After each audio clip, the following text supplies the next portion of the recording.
Hi everyone! Now that things seem more concrete, I want to talk about Sea Level. Sea Level is the endgame leveling system that is unlocked for all characters by completing the Limit Breaker mission on one level 85 character. Each sea level earned gives you one sea point that can be used to unlock bonus stats. Keep in mind, all characters can be built differently, and you can even unlock extra sea point pages. The maximum sea level is 999, but there are two ways to get extra sea points. You will receive 3 sea points for every character that reaches level 85 if you complete the final objective on the Growth Mission tab. You can also earn 1 sea point for every 50 levels you reach in the Collection Rewards system. Now, let's discuss how to get sea levels more quickly. Early on, the first 2 special dungeons will give you lots of EXP, but the main dungeon for grinding is Wizard's Labyrinth. Stages 15 and 24 give some of the most EXP in the game, but stage 30 is the best dungeon to run.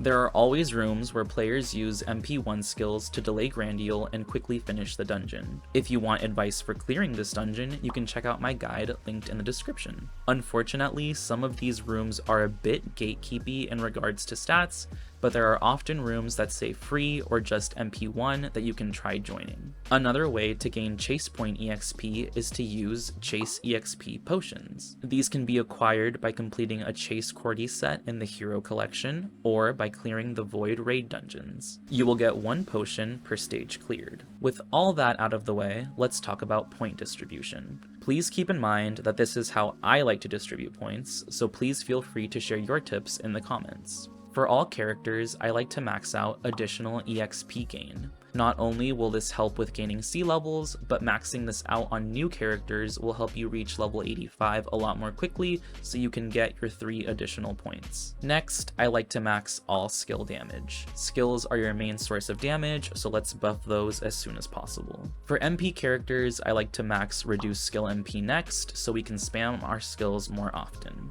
Then, I will max reduce skill cooltime, so we can use our 4 MP skill more quickly. For AP characters, you can either max reduce cooltime or reduce skill AP next. AP characters have good base AP recovery, so I usually go for reduced cooltime first, but reduced skill AP will let you spam higher cost skills more quickly, so it's up to you.